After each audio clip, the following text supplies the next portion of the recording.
fandaharana iray vatsy iray aina. Fandaharana iray vatsy iray aina.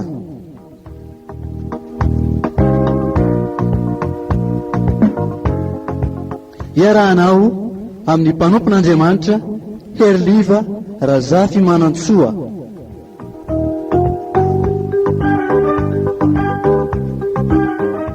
Isaky ny zoma amin'ny 4 ora sy fahefany ka hatramin'ny 5 ora sy fahefany eto amin'ny radio vaovao Mahasoa.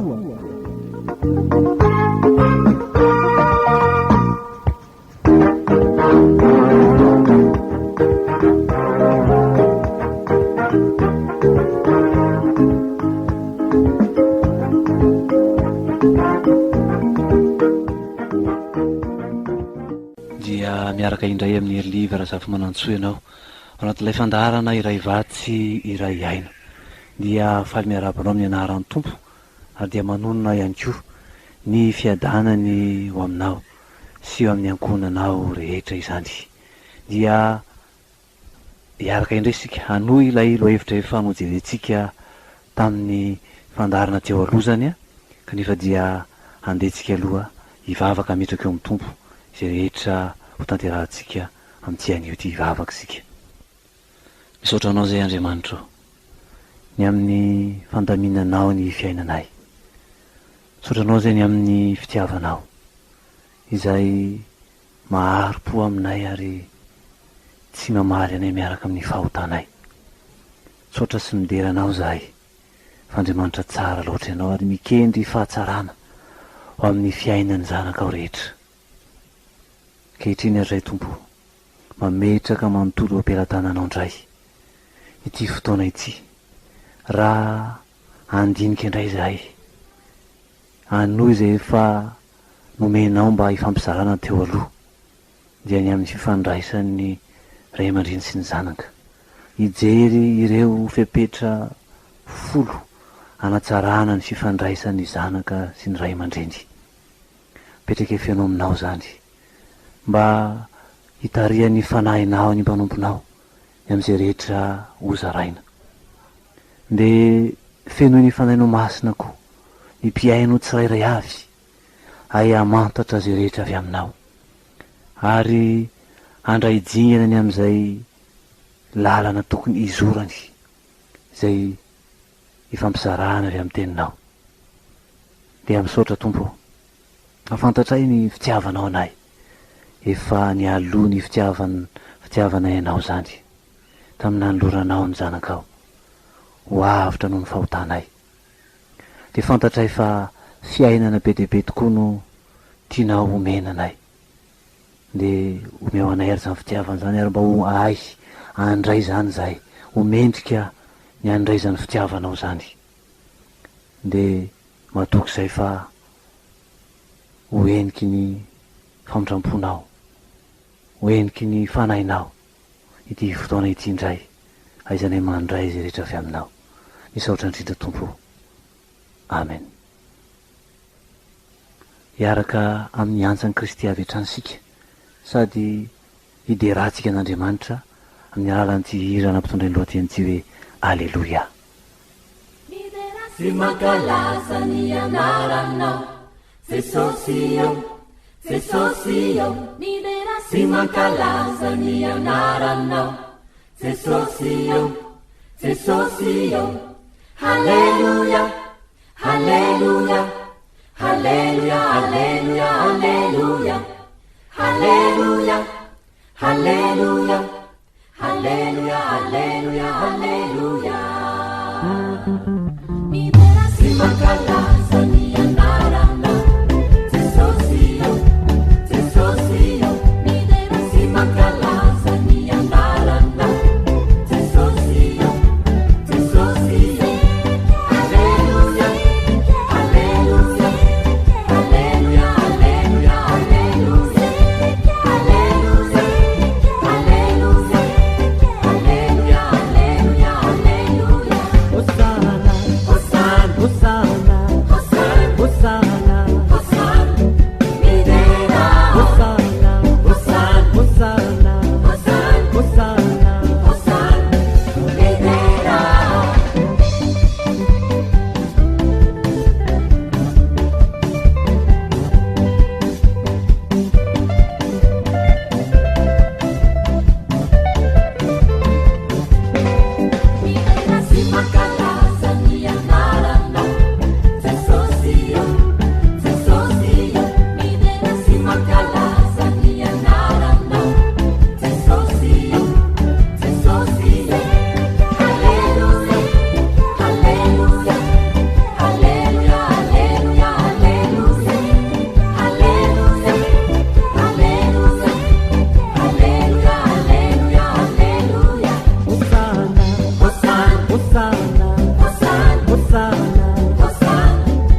mino fa ny hiry ianao tao anatin'izany mety ho ny etsiketsika nandiany ko aza saorantsika ny tompo afahantsika midera azy na dia ao tokoa aza ny zavatra samihafa izay manahirana antsika dia ilayntsika hiderana ny tompo ny zavatra rehetra satria mila isaorana izy amin'ny zavatra rehetra zany ny teniny.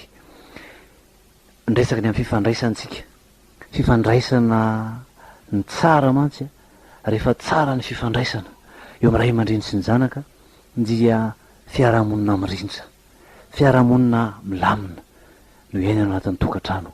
Ary tsy vitan'izany ihany fa ny afatra rehetra izay ampitaina dia afaka manana antoka isika fa voaraya sy tafita any amin'ny zanakitsika ireny afatra izay ampitaina ireny, afatra avy amin'ny tenin'Andriamanitra, afatra izay avy amin'ny traikefa efa niainantsika ray aman-dreny tiana ampitaina amin'ny zanaka.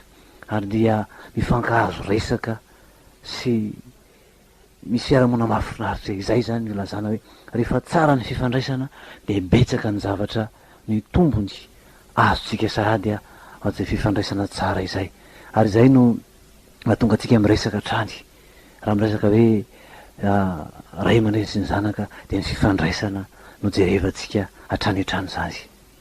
Voalohany indrindra dia mila vavaka hanatsarana an'izany fifandraisana zany, mila vavaka ho an'ny ankonana, mila mivavaka ho an'izany ankonana zany sika ray aman-dreny, mivavaka ho an'ny fifandraisan'ny mpivady, mivavaka ho an'ny fifandraisan'ny ray aman-dreny sy ny zanaka, mivavaka ny amin'ny ifankatiavana sy ny fifandraisan'ny zanaka samy zanaka ireo mpiraitam-po zany.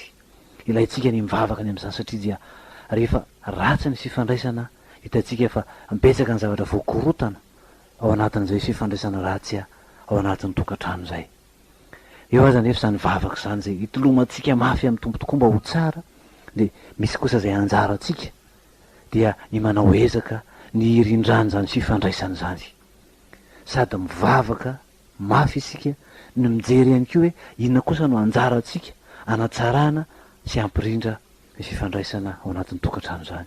Tsy mety mantsy raha hoe isika mivavaka mafy ampirindra izany fifandraisana zany kanefa kosa ny ataotsika dia miteraka korotana, miteraka ady, miteraka tsy filaminana, miteraka ratra ary mampifanalavitra ny toe ny mpivady na ny ray aman-dreny sy ny zanaka zany na hoe ny zanaka samy zanaka. Ka zay ny ilatsika hoe ny mivavaka mafy sika no mijery ihany keo inona kosa ny tokony atao anatsarana izany fifandraisana zany, mba ilay vavaka ataotsika mba ny zavatra zay ataotsika mba fampitohy amin'ny vavaka izay ataotsika, mba miara mirindra, miara dizany izany vavaka sy ezaka ataotsika zany ahatonga ilay fiarahamonina, ahatonga ilay fifandraisana ao anatin'ny tokantrano irindra sy ilamina izany.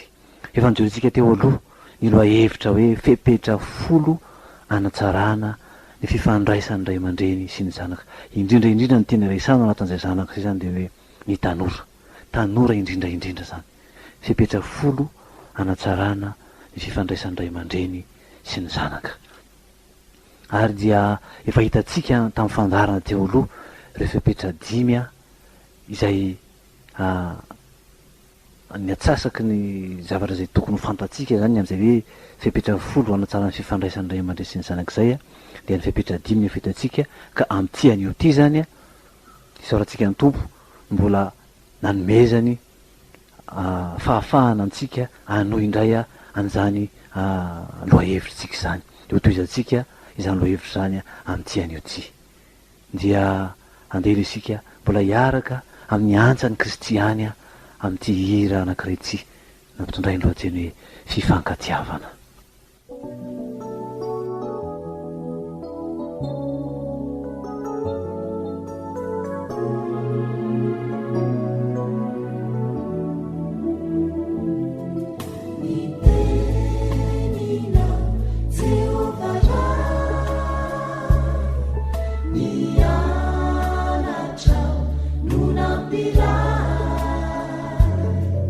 Nanti biar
mbahavanao ihany koa zany hira any antsa any Kristy zany ary dia amelombelona ny fanahinao ary inoky ihany koa fa efa vonona tsara ianao ho anao zay mandray tsoratra de efa vonona ny amin'ny fitaovana rehetra entina mahatanteraka izany. Fepetra fahaenina sika zao. Fepetra fahaenina. Aza iverenana lava ny hevitra efa nitenenana ny zanakao. Aza iverenana lava ny hevitra efa nitenenana ny zanakao. Rehefa iresaka amin'ny zanakao ianao de tsara raha mivavaka aloha. Zany zavatra tsy ady fiainantsika kristiana zany de izay hoe ilayntsika hatrany hatrany ho fiainam-bavaka ny fiainantsika. Raha vao misy zavatra atao de apetraka eo amin'ny tombo mandrakarivo zany. Ka na de ny resaka amin'ny zanakao azy ianao de zao hoe efa mila mivavaka ianao. Entinao ambavaka zany resaka ao atao zany. Entinao ambavaka zay teny entina iresana aminy. Fomba entina miresaka aminy. Ny teny zay entina ny teny hoentina ary fomba entina mampita an'izany. Zany rehetrarehetra zany de ilaina entina ambavaka zany. Ny toe-pony mandray an'izany mila entina ambavaka zany. Mba ahatonga ny resaka zay ho ataonao mba tsy ho sembatsemban'ny devolo ndraika manjary tsy ho tafita arak'izay ikendrena azy. Mba ahatonga ihany koa anao mba tsy hikorotana na iverimberina am'izay teny tianao ambara fa hoe sady mahitsy ny tianao ambara, mazava tsara, mora raisina tsara zany. Zay ny lànany fiomanana ilaina ny amin'ny koa ny amin'indrindra ny amin'ny vavaka zany. Ka ilainao ny miresaka amin'ny zanakao ary rehefa iresaka de ilaina ny vavaka sy ny fiomanana. De mieza manazava tsara arak'izay azonao atao. Ao anatin'izany fiomanana zany zany de efa mila hoe ahoana, inona ny zavatra ho resahako aminy, ahoana no fomba entiko mampita an'izany, inona ny teny tokony ambara ao anatin'izany. De mieza manazava tsara arak'izay azonao atao zany, mandresy lahatra ny zanakao zany am'izay tianao ampafantarina azy zany. Ka jereo tsara inona ny mety ho lafo ratsiny zany, inona ny lafo tsaran'izany zavatra zany. Satria mety misy zavatra efa nataony zany mety manahirana atsika, manelingelina atsika, mampiteraka olana eo amitsika zany zavatra ataony zany. Na mety ihany koa hoe raha manao an'izay zavatra izy de isy olana na hoe isy zava-doza izay hiantra aminy. Ka indrindra moa zany hoe raha miatraika hatrany amin'ny hoe famonjena azy izany zavatra ny famonjena hoe amonjena ny fanahiny andovany fiainana mandrakizay zany. Ka jerena tsara atolo ina lafo tsara, ina lafo ratsiny, ahoana ho ny sitrapon'Andriamanitra eo anoloan'ilay zavatra izay efa tanterahany zany, na zavatra kasainy ho tanterahany. Fanakalo hevitra zany ao anatin'izay. Mila mazava tsara zany tsika, ny toerana misy atsika, ina lafo ratsin'ilay zavatra ataony, ina mety ho lafo tsarany, ahoana ho ny sitrapon'Andriamanitra anatrehan'izay, manahoana ny hevitsika anatrehan'ny zavatra izay. Azavahina tsara zany zavatra zany, resaka maka fotoana iresana amin'ny zanakitsika, na hoe mety ho eny mpandehanana, mety ho zay fotoana zany afahana mampita azy, hitanao fa hoe mahatsara ny fahatafitanjany afatra zany. Ka izao rehefa tsy resy lahatra izy fa mbola ataony ihany lay zavatra, fa nanazava ianao, miezaka ianao, tsy resy lahatra any amin'ilay izy fa de mbola ataony ihany lay, satria tsika tsy afaka aniry azy, mety tsy maintsy miresaka tsika manazava. Ka raha mbola tsy resy lahatra izy fa ataony ihany lay izy de zao hoe tsy maninona, ivereno ndray zany, ivereno fanondrony ndray, resao aminy ndray, antanio azy tsara, resao aminy de antanio azy tsara hoe inona moa ny antony tena mbola ifikirany amin'io zavatra io zany, inona ny antony tena mbola ifikirany amin'io zavatra io, manana zay mety ho fieverany mantsy izy, zay zavatra mety hitany hoe fahatsarany zany zavatra de antanio azy tsara zay, inona marina moa ny antony tena ifikirany amin'io, de jereo hoe inona le lafy tsara ao anatin'izay, de asongadriny amin'ny ahazonao tsara zany lafy tsarany zany. Ary de zao hoe omeo azy kosa ny mety ho lafy ratsy, satria fa hitanao zany, satria mametraka olana lay izy, na mety eo aminy na mety eo aminao, na mahakasika ny noaviny manontolo, de apetrao amin'ny zao ny lafy ratsiny zany, zao ny mety ho fiatraika an'izany zavatra zay atao am'zany, zao ny tsy mahamety an'izany zavatra, ahitany mety ho tombotsokely na hoe lafy tsarany ao anatin'izay, afaka miverina miresaka ny am'izay indray zany tsika. Fa raha mbola toizany ihany zany, mbola tsy resy lahatra izy fa toizany lay izy, tsika efa mivavaka zany ao an'io zanakitsika io, am'izay zavatra ataony zany mety an'izany. Titositoko 7 andininy 10 vakitsika amin'ny anaran'ny Tompo. Izay mpanao hevi-diso rehefa nanarinao indray maka na indroa dia ialao. Izay mpanao hevi-diso rehefa nanarinao indray maka na indroa dia ialao. Efa nanazava ianao, efa azony zany zay zavatra zay, fa mbola tsy ekeny, vavaka no anjara atsika sisa, fa tsindrina tsara kosa aminao hoe efa tena voazavanao tsara ve lay zavatra zay kosa aloha zany tsy afaka mialitsika, fa tsy hoe kory hoe terena fotsiny hoe ajanao io zavatra io fa ratsy de hoe ampy zay, fa mila fampidinika tsara mihitsy, manadiady tsara ary miresaka tsara rehefa aveo hoe zao ny lafy ratsy, lafy tsara, fa tsy hoe isan'andro san'andro zany de hoe tsy mety zany fa velao, fa miteny fa tsy mety zany, zay zany tsy tsara zay, tsy tsara zay, lasa misy fiatraikany eo amin'izay. Fa rehefa naverinao, raha averinao amin'ny san'andro lavo zao zany de reraka izy, reraka le zanakao, ary de mety hiteraka vaky viny eo aminy zany, na mety ho fanambany tena, na mety hoe mety hitroatra izy,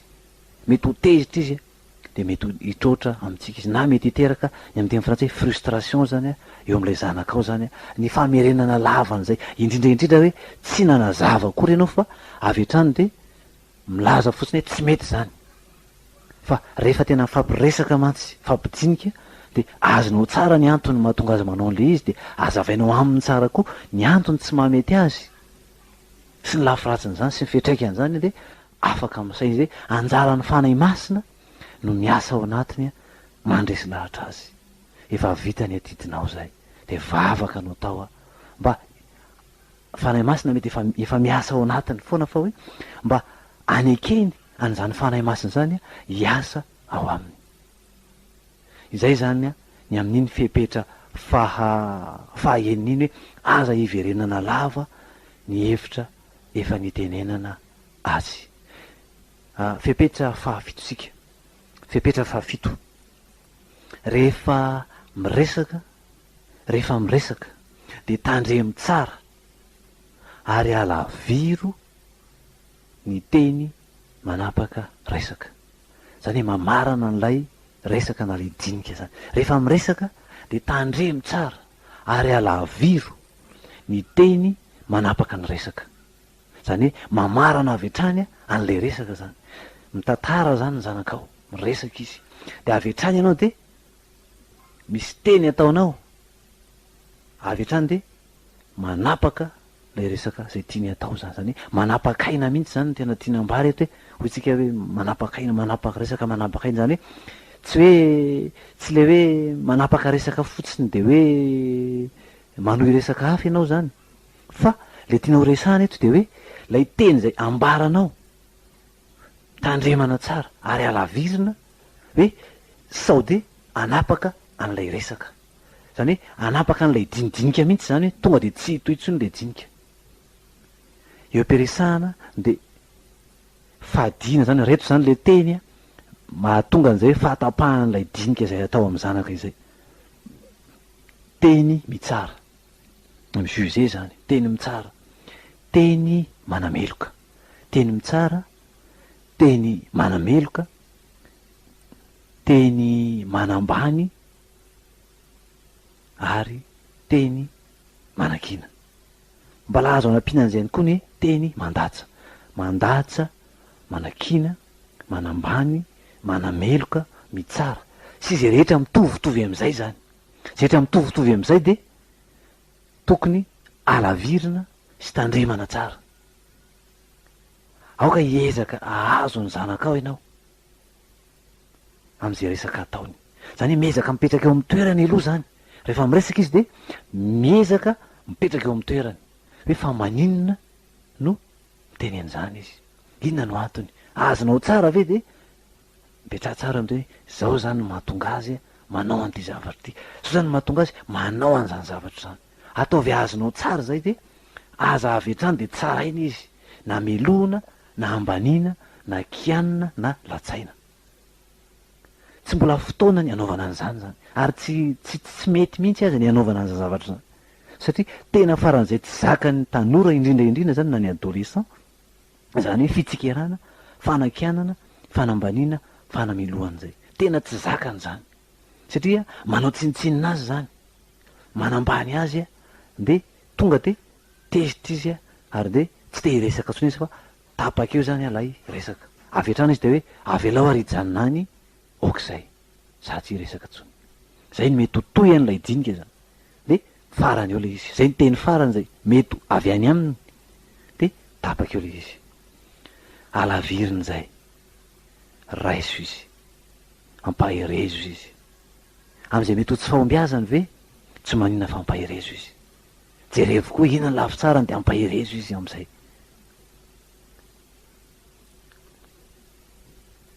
ampaherezo izy amin'ny fahalemem-panahy aoka hanana fahalemem-panahy tsika aoka hanana fahalemem-panahy vakitsika ny filipianina toko faharoa andininy fahatelo filipianina toko faharoa andininy fahatelo vakina amin'ny anaran'i Jesosy tompo tsy manao na inona na inona amin'ny fifampiandaniana na mandrano tena foana fa amin'ny fanetretena de aoka samy anao ny namany ho mihoatra noho ny tenany aoka samy anao ny namany ho mihoatra noho ny tenany namana aza zany atao mihoatra noho ny tena tsy mifampiandany tsy mandrano tena tsy mifampitsara tsy mifanameloka tsy mifanambany fa tena hoe aoka samy anao ny namany mihoatra noho ny tenany zay zany nytoetra angatahana amintsika de hoe aza tsaraina zany mihitsy izy aza manameloka aza manambany vao make koa manome mametraka toetra ratsy ao anatiny tsika mety ho fanambany tena sisa efa ndresantsika zay hoe miteraka fanambany tena eo amin'ny zanaka zany rehefa atao tsinitsinina lava izy tsy mba misy zay teny mba hoe fampahirezana ometsika azy na hoe fa filazana zay mba zavatra tsara ao anatiny fa zany hoe fanambanina sy fitsarana sy fanakianana lava de tsy hitany sony zany zay atao inona eny ary zany no ataony zay ataony rehetra to tsy mety to tsaraina sy melohana daholy ka mila mitandrina tsara tsika hevitra hafa no atao a fa tsy zany jerena izy a mampahirezina izy azo ambara aminy ko zavatra tsy mety rehefa avy eo zany hoe zao ny tsy mety zao ny tsy mamety an'izany miresaka tsy satra afa tsy midinika ary nidinika de atao amin'ny fanetretena atao amin'ny fahalemem-panahy mandrakariva zany fa andetsika aloha hiaraka mitarika fanilo indray a amin'ity hira anankiray hira mahafinaritra no ampitondray ny lohateny hoe fiadanana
fahavalo isika fepetra fahavalo ampianaro ny zanakao ny amin'ny lalana tokony izorany ampianaro ny zanakao ny amin'ny lalana tokony izorany sy ny voka-dratsy ny fitondrantena manimba sy tsy mahasoa mampianatra zany ampianaro ny zanakao ny amin'ny lalana tokony izorany sy ny voka-dratsy ny fitondrantena manimba sy tsy mahasoa zany hoe fampahafantarana zany ty fampianarana hoe inona no mety inona ny tokony atao inona ny voka-dratsy ny reny toetra samihafa zay fa ataon'ny hafa ataon'ny tanora sasany reny zay everina ohatrany to mety nefa misy laviratsiny amin'ny alalan'ny resaka mety hoe eny am-pandehanana na hoe miaraka manao zavatra na eo am-pisakafoanana na fampianarana soatra masina marainana amin'ny ariva na amin'ny dinidinika anjarantsika tokantrano manao zany any ivelany mety efa misy an'izany ihany fa hoe raha afaka manao an'izany sika ray aman-tsika izay fampiresahana de inona matoatsika manaraka an'izao radio vaovao mahasoa zao de olona efa kristianina tian'Andriamanitra tia mandinika soatra masina miara-mivavaka ary tia miresaka amin'ny zanaka. Ka ampianarina ny zanaka zany ny lalana tokony izorany sy ny voka-dratsiny ireny fitondrantena sasatsasany manimba sy tsy mahasoa ireny. Ny olana masy de zao everitsika ray aman-dreny ho efa hain'ny zanatsika sy ho mandeha ho azy ny lalana tsara tokony izorany sy hoe ny ty fitondrantena rakiray ty de miteraka voka-dratsy sara am'izao. Ka rehefa voadony izy zay tsika vao eo vao miditra am'ilay voalaza teo hoe avy hatrany tsika de ho tezitra sy asika mety tsara, mety anameloka, mety anambany, mety anakina, mety andatsa. Zany le zavatra tsy atao, tsy tokony atao. Fa zavatra anakay eto zany resantsika hoe efa nampianatra ve tsika, efa nanazava ve tsika, efa niresaka ve hoe izao ny tokony ho atao. Ary ny zavatra fitondrantena samihafa tahaka an'izao de misy lafiratsiny manimba sy tsy mahasoa andre zanakitsika ireny. Ilayntsika zany manao an'izany ary tokony hanao an'izany tsika. Salamo 1:25 sy ny 5:5. Teny efa fantatra loatra kanefa de zao hoe tsy izay teny zay no iray nahay tsenjery fa inona no anjarantsika ao anatin'izay mampahafantatra ny zanakitsika an'izany hoe lalana tokony izorana zany ny amin'ny sitrapon'Andriamanitra zay tokony hampifantarina azy zany. Fakitsika ny anaran'ny tompo zany. Salamo 1:20 7 sy ny 5:5. Inona no iarovany zatovy ny lalaka alehan'ny tsy ho voaloto? Ny fitandremana araka ny teninao. Faniry ny tongotro sy fanazavana ny lalako ny teninao. Izany ten'Andriamanitra zany de manambara amintsika hoe efa tokony ho voarain'ny zanakitsika ilay tenin'Andriamanitra. Sy izay fampianarana samihafa tokony ho fantany omentsika azy. Efa ao anatiny zany. Ary zay no tandremany ka ahatonga ny tenany tsy ho voaloto. Izay no mitarika azy ahatonga azy azava ny lalakombany zany. Satria efa misy fanilo, misy mpitarika. Ka na mandeha amin'ny maizina azy izy de efa misy fanilo, misy jiro. Ka mazava hatrany zany lalaka izorany fa tsy isy aizina zay andehanana. Satria efa ao anatiny lay teny ary de fantany hoe zao ny tokony ataoko. Fa raha tsy mampianatra ahoana moa no ahalalan'ny zanakitsika ny am'izay tokony atao. Ary azo taritiny zany hatrany amin'ny zaza kely sady na ny zanakitsika mbola kely azy na ny ankizy azy. Mila ampifantaritsika azy zavatra samihafa. Ary rehefa hoe zavatra zay mbola tsy fantany nefa nataony ka niteraka voka-dratsy na ao atsika na niteraka olana teo amintsika na teo aminy de entsika zany vao manaratra ny mampianatra hoe ity zavatra ty zao ny fanaovana azy. Tony tsy atao ohatran'izao. Mampianatra. Raha mbola tsy nanao de mampianatra aloha. Tsy fantany ho azy zany fa mila mampianatra tsika. Fa aza maika ny kapoka sy ny tsara ny zanakitsika ho maditra fotsiny fa jereo hoe efa fantany ve, efa nampianarina azy ve ny am'izany zavatra zany. Zay zany. Manana ny adidiny mpanabe any an-tsekoly, manana ny adidiny zay mety mpampianatra sekoly raty ny fampianarana zany na mpampianatra katesizy fa itsika ray aman-dreny koa manana satria mpitaiza isika. Natao hitaizany zanakitsika fa tsy natao ho mpanome sakafo fotsiny na ho mpanome fitafiana fotsiny na hoe mpiantoka azy amin'ny zavatra ara-materialy fotsiny fa indrindraindrindra hoe ho an'ny sainy ho an'ny fanahiny ihany koa fa tsy ho an'ny nofo fotsiny fa ny saina sy ny fanahy koa ao anatin'izay zany. Fa andetsika ary iresaka momba ny fahatezerantsika fepetra fahasivy de hiaraka amin'ny tarika dolosy bako sika amin'ty hira anankiray ty hoe raha tezitra na malahelo.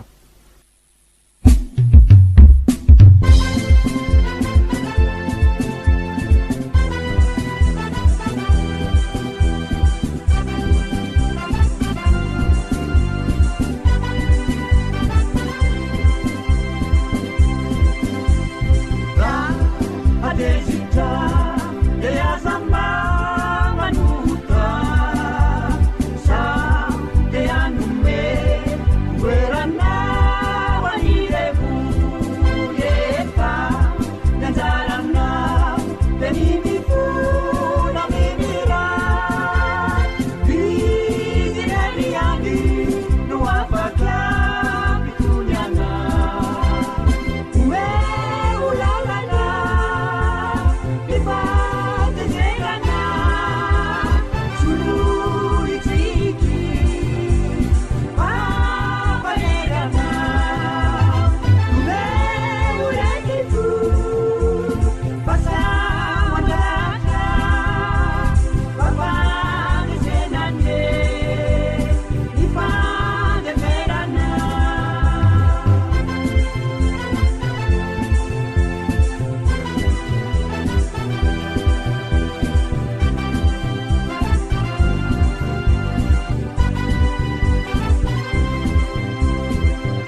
zavatra tsy nampitaina tao anatin'izay. Fepetra fahasivitsika, rehefa misy trangan-javatra, rehefa misy trangan-javatra mitady ahatezitra anao na efa mahatezitra anao, dia fantaro iza no manana olana. Rehefa misy trangan-javatra mitady ahatezitra anao na efa mahatezitra anao mihitsy aza, dia fantaro iza no manana olana. Iza no manana olana? Ianao ve no manana olana sa ny zanakao? Zany misy zavatra zany ataony ny zanakao, tady ho tezitra ianao na alahelo, na mety efa tezitra mihitsy, dia fantaro hoe iza no manana olana, ianao ve sa ny zanakao? Miteraka fifanolanana eo amin'ny ray aman-dreny sy ny zanaka, ny tsy fijerevan'ny ray aman-dreny hoe izy ve no manana olana sa ny zanany.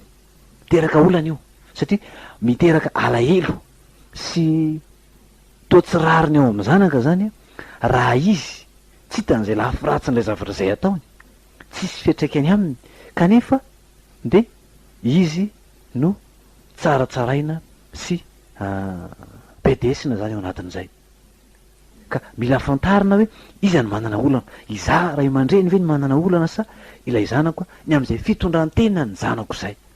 Misy zavatra atao ny zanakatsika zany dia tezitritsika, dia fantaritsika hoe iza no manana olana, aiza le olana.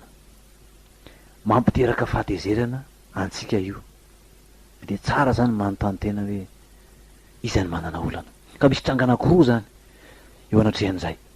Tranga voalohany dia hoe ny fitondran-tenan'ny zanako dia mametraka olana eo amiko. Ny fitondran-tenan'ny zanako dia mametraka olana eo amiko. Saingy amin'ilay zanako kosa dia tsy misy olana. Amin'ilay zanakao zany zay manao an'ilay izy tsy hitany olana, fa zay zavatra ataon'izay dia mampiteraka olana eo amintsika ray aman-dreny. Zany hoe isika zany no manana olana. Ny tranga faharoa dia zao hoe ny fitondran-tenan'ny zanako dia miteraka olana ho an'ny tenany.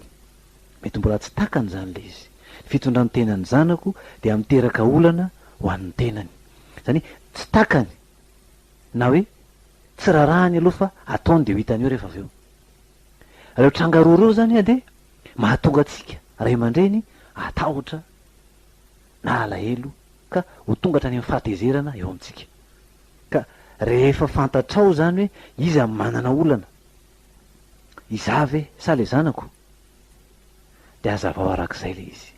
Izay zavatra izay no engana zany amin'ny firesahana azy, fa tsy hoe avy dia atsipany amin'ilay zaza foana na any amin'ilay tanora foana hoe ianao. Fa raha ianao no manana olana dia tenanao resahana, fa raha izy dia izy resahana. Zany rehefa miresaka aminy zany ianao ny amin'ny zavatra io dia tsy enti-katezerana fotsiny dia ho aviavy, fa miainga avy amin'ny fahalalanao hoe iza ve no manana olana vokatra ny fitondran-tenany sa izy mihitsy ny anana olana. Mety hitrangainy koa dozy anao hoe mety izy manana olana fa mietrekety amiko eny le olana rehefa avy eo. Fa eo am-piantoana dia jerefo tsara mihitsy izy manana an'le olana. Mety misy zavatra ohatr'izay hoe manana olana izy fa hiteraka olana aminao koa le zavatra. Mety ho tranga fahatelo koa zay.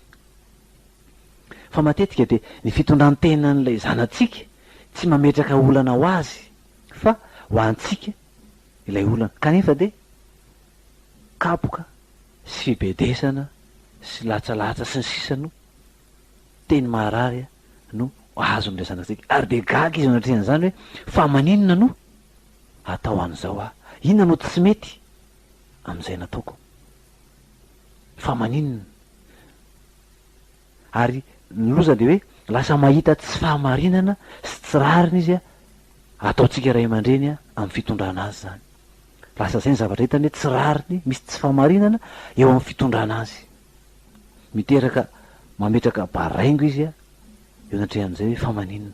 Ary ny tena zava-doza dia hoe mety hiteraka fahakalana ao anatiny zay a ho antsika ray aman-dreny a raha miverimberina matetika tahaka an'izay foana ary de gagitsika fa maninona le zanakitsika manjary lasa manapaka fifandraisana amintsika lasa ohatrany hoe raha vo miresaka amintsika de ohatrany hoe tsy te halala atsika satria mety efa zay le zavatra mahazo azy matetika de tsika ka ohatra milalao ao trano zanakitsika io trano iny efa voavina primitsika voavina lamitsika tsara andarantsika fotoana nokosehitsika tsara na mety avy ny sorana savoka azy angamba mahadio tsara zany trano zany afa-po tsara tsika de lasa nanao zavatra hafa zany de ao anatin'izay nefany a miditra ao trano la zanakitsika mahita le filaminana mahafinaritra azy le izy a lasa izy miditra tondra kilalao de ny lalao de makafy ao anatin'izany kilalao zany izy ary de aparitany avokoa ny kilalao andrehetra ao anatin'le tokantrano de miezaka izy a miaina ao anatin'izay kilalao zay tafiditra tanteraka ao anatin'le kilalao izy ary de miaina ao anatin'izay avy any amin'ny irentsika tsika mahita an'le izy avy atrano de taitra tezitra avy amin'ilay teny mahazatra mahaingy anany vavatsika aingy ambava isika satria taitra ary to izalay avy napirina avy nandamina tsara sy nanana atao jereo sady atao toyn'le ankizy de anao teny hafahafa ohatra ino no reta ataonareo ato rakizy a laza mivoaka daholy zaza maditra mandoto trano fotsiny sy ny sisa zay mahaingy anatsika fa fataro olo hoe iza no manana olana izy ve manana olana anatin'izany tsy manana olana milalaona izy tsy manana olana izy fa le fitondrantenany le zavatra ataony le fihetsikany de miteraka olana eo amintsika de rehefa fantatrao ianao manana olana de ny tenanao resahana fa aza le zanakao de zao mety azonao atao ndrasotolo alohan'ny resantsika an'izay de zao satria tsy manana olana izy fa milalao tsara izy mahasofiany tsara izy faly ery izy eritretra hoe tafiditra tsara amin'ny zavatra ataona izy avy atrantsika tonga ty ohatrany hoe manapoka rano mangatsika an'izany kilalao an'izany ahoana ny mety ao anatiny ao inona ny ao anatiny ao alahelo fa maninona fa nahoana mila fantaritsika zany zavatra zany fa zaho azavao tsara aminy ny zava-misy inona ny zava-misy manana olana ianao amin'ny fitondrantenany de zay resahana mety vizaka angamy ianao naperina ny trano de resao zany vizaka be neny ry zanako napirina trano teo avy napirina sy nanadio sy nanandamina vizaka be a de aleonareo a any an-tokotany milalao zay a zany a ao anatin'izay a le olantsika no resantsika fa tsy le zanakitsika no omentsika an'izao teny samihafa mety opa mandatsa manakina sy ny sisa rehetra zany tsy mendrika an'izany izy ary efa azavainao zay de azony tsara hoe ianao ka hivizaka avy napitrano ianao va avy nandamina de aleo izy any an-tokotany milalao azony tsara zany rehefa resahanao zay marina tokoa zany anzao tokoa raha ny tokotany fa le teo aloha no resahanao azy sady tsy azo ny zavatra ataonao a tsy rarina zany a maratra ny fony a sy ny sisa rehetra ary zany de azo ampiarina amin'ny trangan-javatra izy na ankizy na tanora na ny olon-dehibe koa aza ny tenatsika rehefa tsika mana olana de ny tenatsika raha izy mo mana olana de resao aminy izy zao ny vokadratsiny ohatran'le resaky tsika tany aloha tany amin'ny fepetra fahenina hoe azavao tsara mila azavaina tsara ina ny lavy ratsy ina ny lavy tsara sy ny sisa rehetra zay no fepetra fahasivy a fepetra fahafolo faranytsika zavatra efa haitsika loatra nefa de sarotra amintsika ny manatanteraka azy na efa fantatsika aza de zao rehefa diso mahaiza manetry tena ifona io olana angeza be io a amin'ny le olona lehibe zany sy manana andraikitra eo amin'ny sehatra maha kristianina atsika mahazanak'andriamanitra atsika rehefa diso de mifona ary rehefa mifona de mana tena azo famelan-keloka ny tombony am'izay de zao sady mampianatra ny zanakitsika sika hoe rehefa diso a izahara mifona de anao an'izay ko izy a rehefa diso. Fa raha isika fantany fa diso nefa tsika tsy mifona, ahoana moa no ahatonga ny zanakitsika ihany ko ifona rehefa diso izy. Ho teresika fotsiny hoe maiza mifona rehefa diso, nefa amin'ny fotoana sasany fantany tsara fa isika diso tsy mahalala mifona. Zay ny tombo voalohany zany hoe mampianatra ny zanakitsika. Fa ny tombo faharoa koa dia zao hoe rehefa diso tsika zany dia mahazo famelan-keloka koa tsika rehefa mifona amin'ny zanakitsika, mamela tsika izy, mifona tsika, mahadio tsika ny atrehan'ny tompo, mahadio tsika ny atrehan'ny zanakitsika. Zavatra ngeza be mifonosin'izay fa tsy mahazatra tsika, tsy mety haneritry teny tsika fa na diso amin'ny maha kristianina na iza na mpitandrina na inona rehefa diso dia tokony ahifona na ray aman-dreny na mpana be, satria fampianarana no ataontsika. Izay Jesosy Kristy ny ohatra zany hitantsika hoe na minanasa tongotry ny mpianatra, sasany ny tongotry ny mpianatra hoe tahaka an'izay nataon'izay koa no aseny ataon'ny mpianatra, zany hoe manao ohatra izy fa alay-tahaka. Fa isika tsy manao ohatra fa manery fotsiny ny zanakitsika ny amin'ireny zavatra eny. Ka zay zany a tombondroa no azo raha mifonitsika, mampianatra ny zanakitsika sika voalohany, ary faharoa dia mahazo famelan-keloko tsika, madio eo anatrehan'Andriamanitra, eo anatrehan'ny zanakitsika. Izay no azotsika ambara amin'ity androany ity a, dia ny tompony anazava ny saintsika ny amin'izay rehetra tiany ampifantarana antsika indray a, tao anatin'izay fepetra 10 anatsarana ny fifandraisan'ny ray aman-dreny. Hitariko indrindra izay ratsy fifandraisana amin'ny zanany, izay mikorotana fifandraisana amin'ny zanany, izay rava fifandraisana amin'ny zanany a, dia ampiahatra an'izany zavatra zany, angataka ny fanahin'ny tompo inona ny tokony ho ataony, anome hery azy mba ahafahany manateraka an'izany a, dia iova samy teny aminao hoe isy fiovana ny fifandraisanao amin'ny zanakao raha ampiarinao zany, dia mifanahin'ny tompony hitarika aminao. Ary mba tsy hoe nivavakintsika eo amin'izany nefa ny ataontsika anohitra an'izany dia tsisy vokatra zany, hivavakintsika misaotra Andriamanitra amin'izay rehetra nampianarinao tamin'ity androany ity indray. Andriamanitra tsara loatra ianao, ary sitrakao ny ananany fiainana mirindra tompo ao anatin'ny tokantrano matetika dia mifanolana amin'ny zanaka izay, nampianatra anay indray ianao tamin'ity anio ity amin'ny zavatra samihafa, dia mba tsy ho fahalalana fotsiny ny alalana in'izany fa tena hiainanay, andraisanay fanapaha-kevitra sy dingana ho ampiarinay ka anova tokoa ny fiainanay, ary ny vavaka izay fahasandratray amin'ny fifandraisanay amin'ny zanakay dia ianao ny amaly an'izy ireny, hiara-hiasa tokoa ny zavatra rehetra asoa an'izay tian'Andriamanitra. Misaotra Andriamanitra ho voninahitra ao izay rehetra vita tamin'ity androany ity indray, amin'ny anaran'i Jesosy Kristy tomponay, amen.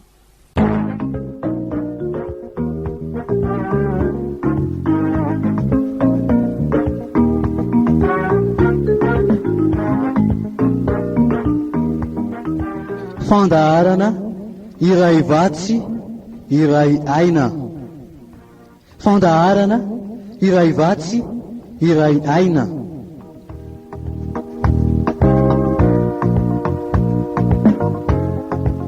Iarahanao amin'ny mpanompon'Andriamanitra Heriliva Razafimanantsoa.